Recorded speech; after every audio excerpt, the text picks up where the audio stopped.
What's up, people? It's your girl, Adeola. Thank you so much to those of you that joined us last Sunday as we interviewed the SDP presidential candidate, that is Prince Adebayo, for 3 hours and 20 minutes. You guys asked him question after question, and he answered every single one of them. Thank you to everybody that participated, everybody that asked questions. A lot of people that day talked about how they never knew about this candidate. So if you missed that interview, the link to watch it will be in the description below. Please click on that to watch it, or search for Live with SDP presidential candidate Prince Adebayo. So the man is a lawyer by profession, also an entrepreneur, and of course a politician. This is for those wondering who's that. So having spoken with him, by the way, on the show, and this is not an endorsement, please. I do not endorse any candidate. This is just my observation. The man definitely seems to have a plan in terms of what he hopes to do if he should be elected as Nigerian president. And though he's never been in any political office, he told us that he has hired thousands of people in different sectors. In agriculture, because he has all kinds of firms. In renewable energy, he allegedly has solar farms. And then in media, and so on and so forth. However, not a lot of people knew about him before that day, at least on social media. And when I asked him about that, at first he disagreed, but later he admitted and said they're working on it. But I don't just want you to go by what I'm saying. If you watch that interview, let me know, what do you think about this man? So I like to wish him good luck like other candidates, and we'll let you guys know the next candidate that we'll be bringing on the show. So guys, a lot happened since our last episode.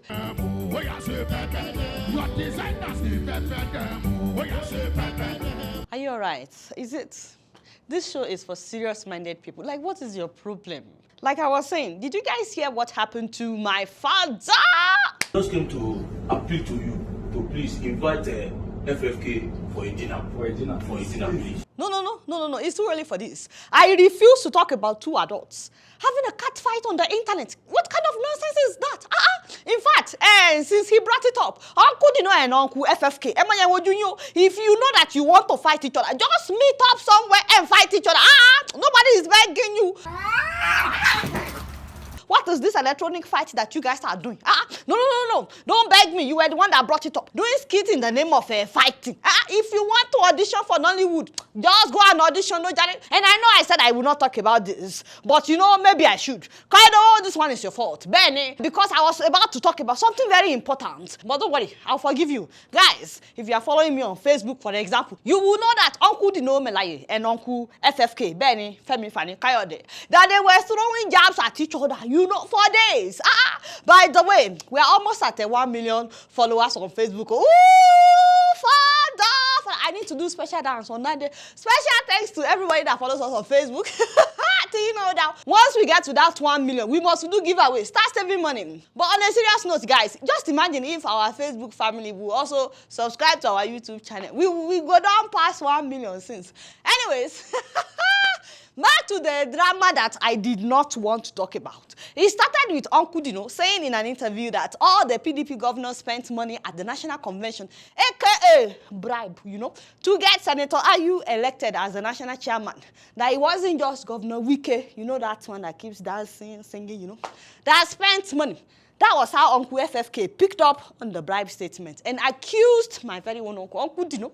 He accused him of corruption, and he openly asked INEC to nullify Ayu's election. My people, that was how Uncle Dino responded with this tweet. I'm so sorry, but the man said, sorry, FFK. PDP has no food for the lazy. Ooh, what? Indirectly calling Uncle FFK. How do you say that in English? Yeah, somebody that is easily lured by food. You know, wherever the food is, that is where we find them. Or wherever they will get some change, you know? Somebody like a freeloader. Hey, sorry, by the way, I'm just trying to help Koido translate. But after Memo Bino, in case you are watching, no vex. So, FFK responded by posting a picture of Uncle Dino when he was drinking Gary, calling him the hungry one. Father. And then Uncle Femi went slow. He went slow. He uploaded this old video of Uncle Dino Melaye. Remember this video when Dino was arrested by fire by force because he didn't want to be arrested. And then he pretended to pass out. It was a whole drama on its own. We had several videos about it. What kind of wala is this now? But he didn't just upload the video. Uncle Femi, you are bad. The man uploaded this video and he said some really mean things, like bad things. Bad things. Cover your children's ears if they are watching. FFK said, and I quote, you didn't hear this on my show. He said this is Dino after a long night of smoking banana and weed. Sucking people's nyansh and getting screwed. Whoa! No, Father! How did these people ever become officials in Nigeria? How? This was a former minister of culture and tourism in Nigeria, and he was also the minister of aviation, saying things like this on the internet. But I said me, you knew I would talk about this, and I have little kids watching. That's what I knew. Next time. Anyway, in response, Uncle Dino uploaded a video of FFK intimidating journalists with, you guys remember that video? With the caption, when FFK forgot to take his drugs. What? No, put that thing down. Let me address. What type of stupid question is that? What type of stupid question is that? Bankrolling who? Hey, Baba. You guys remember? Do you know who I am? Do you know who you are talking to? I will not take any questions from this man. You guys remember that video? We talked about it before. Anyways, the next thing, that was how FFK responded with a skit titled "No Lepers Allowed Through My Gate." Good sir. Security. Sir. Good evening. How's it? Nice. Okay. Any problem? Yes, sir. Sir, there's a gentleman outside. Sir. Name? Senator Dino Malaysia. Dino Melai. Yes, sir. But there's a sign at the gate. You know this. What does the sign say? No lepers, no stray dogs, no pigs, no ill-bred country bumpkins, no desperate clowns, and no gutter snipes. I need 1 minute. You cannot make this up. These are Nigerian officials, Nigerian politicians. Do you know? But Afemi was hoping to become Nigerian president. Maybe he still hopes so, I don't know. But there was once a prophecy that this same Uncle FFK would be Nigerian president. You will not compromise the government. God said it will done. You will rule this. The Holy Ghost, spread the Holy Ghost over him. Make a declaration. You see how can the prophecy come to pass? But Afemi, you are the one doing yourself. You are the one preventing the prophecy with this kind of attitude. So, what's the score? You're not keeping count. Yeah, FFK won. Well, get out. These men are shameless, okay? And then, as expected, Uncle Dino also fired back with his own word, his own skit, titled "No Dinner for FFK." We just came to appeal to you to please invite FFK for a dinner. Please. Just one night. Just for one night. Me invite FFK for a dinner? Oh, yes. No. Please. I'm not going to bankroll anybody. Just help me. I'm not going to bankroll anybody. Baba. I don't know. Who do you think is better actor? Anyway, so at this point, I personally like to believe that some elders in the families of both children, both men, yes, sorry for that, that the elders now called them and said, Agbakiwa loja, kori omo tuntun owo, say that in English. Okay, so the elder said, if you want to fight, just call each other on the phone, fix a venue and go and fight. Spare Nigerians from the misery of having to watch the two of you doing this internet cat fight. And that, ladies and gentlemen, was how peace was restored in the land. And now I hope that you are happy. I really digress. You really distracted me. So are you happy? Are you happy now that we talked about it? So can we now talk about...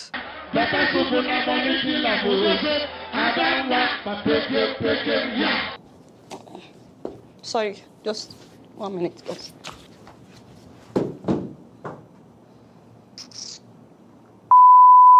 Guys, move closer before he gets another idea. Did you hear that a Nigerian senator was attacked in Anambra State? I know, I've been wanting to tell you since. Can you imagine? Hey, father. Senator Fayehun, Benue, the man that represents Anambra South District, his convoy was attacked by unknown gunmen in Enugu in Anambra State. And the security situation in the southeast, where the convoy of the senator representing Anambra South Senatorial Zone, Fayehun, was on Sunday attacked at Enugu in Njikoka local government area. An eyewitness disclosed that the senator was ambushed by heavily armed assassins who opened fire on his convoy. Guys, the truth is, we're not exactly sure how many people were killed that day. You know, one eyewitness said 3 police officers died, not counting the aides. Another one said 7 police officers. So the media is reporting that, give or take, 5 officers and aides died. Meanwhile, the senator's car is bulletproof, so he escaped. First of all, you know, our deepest condolences to the families of the aides and the police officers that were with him. They were just doing their job, you know. These people had plans, just like you and I. And just like that, their lives were cut short. I mean, I don't understand these so-called unknown gunmen operating in the East. Are they really unknown? For how long would we say unknown? I don't get it. What did the aides do to you? These innocent aides, these innocent police officers, it's not right. Whatever it is that they are fighting for, this needs to stop.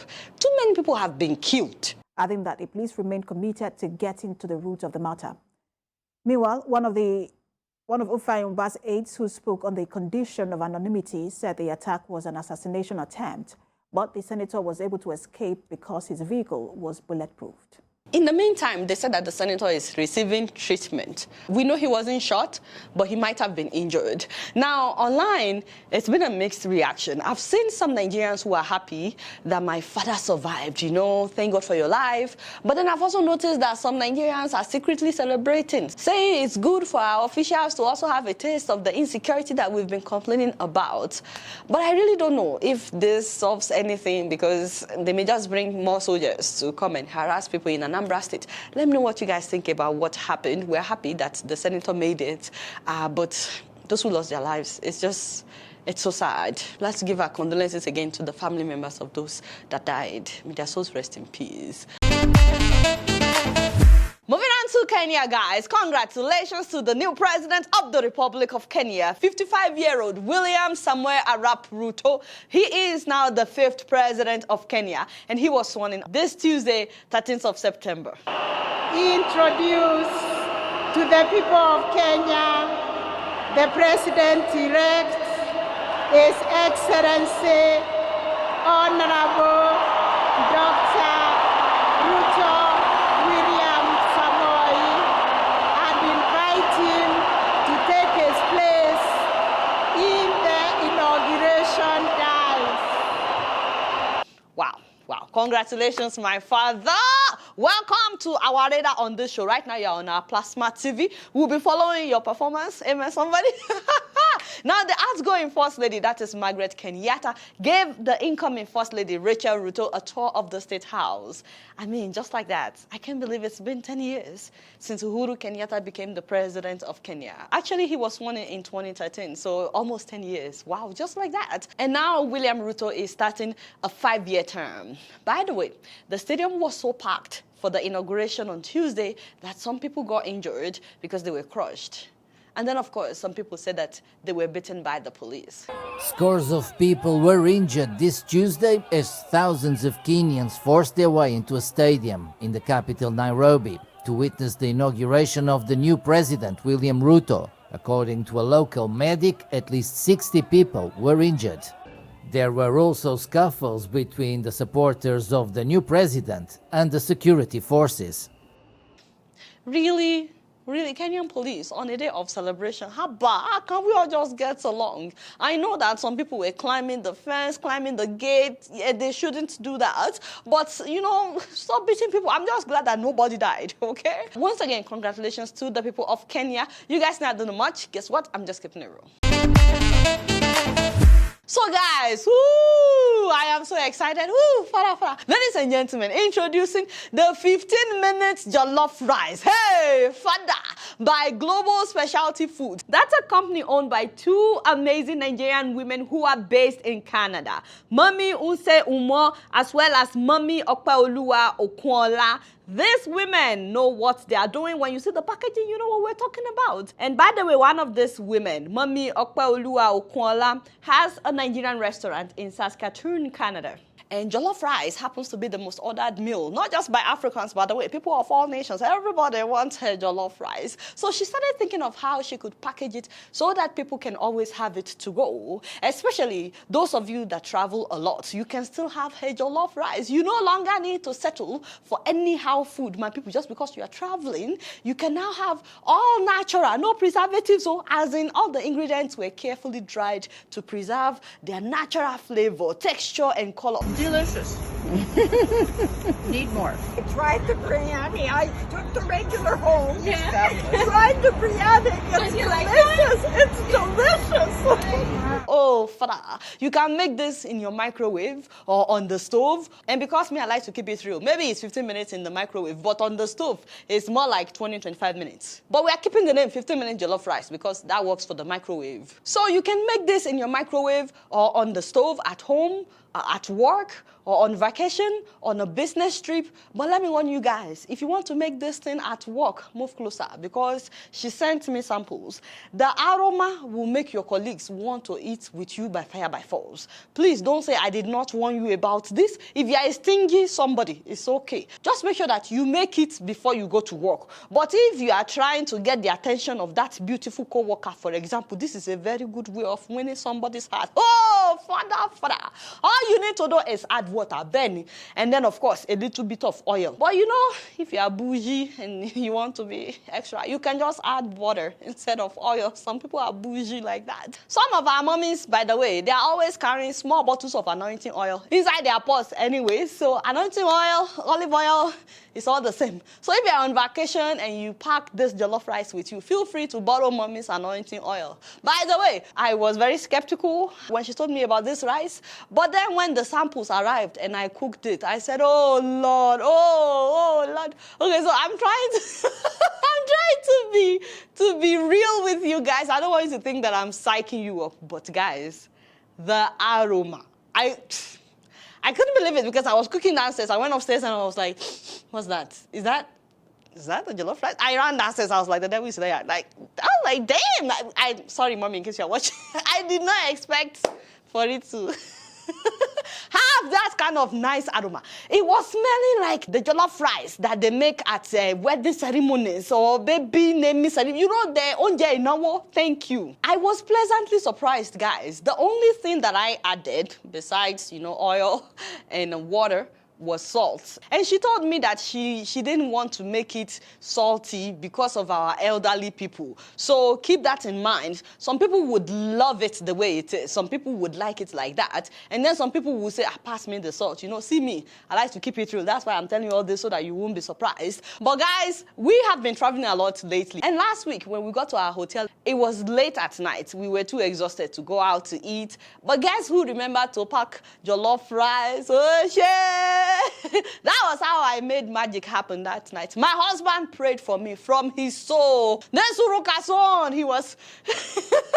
Please know that the price is already cheap, $5. I've told mommy about this. I said, how can you be selling jollof rice for $5? She said she wants you guys to be able to buy a lot. But when you use the promo code Adeola, when you use my name as the promo code, it gets you extra 20% off of the $5. So that means you are paying $4 for something that people will pay $25 for in a restaurant. You can order from anywhere. Keep in mind that you will pay shipping price. But she has distributors in the US. Check out her website. You will see the list of places where you can pick up boxes in Texas, in Michigan, in California. So, and if you're in Canada, you can just call them. They are based in Saskatoon, so you will be able to get your food as well in Canada. So if you ever buy this jollof rice, taste it first. If you think you need more salt, add more salt. And then let let me know what you guys think. And do not forget, like I always tell you guys, Help Me Waka is waiting for you to put in an order for them to run an errand for you in Nigeria and in Ghana. So do you guys click the thumbs up button yet? As in you've enjoyed it now. Why are you not clicking the thumbs up button? Oh shit, and please subscribe because it is what? It is free. Alright, y'all, it's Miri and I'm keeping it right up in here. Don't forget to follow me on Facebook, Twitter, and Instagram, and yet to subscribe to my channel. I'm watching you on Plasma TV. Press the subscribe button and the bell button. Until next time, I'll see you later. Peace out.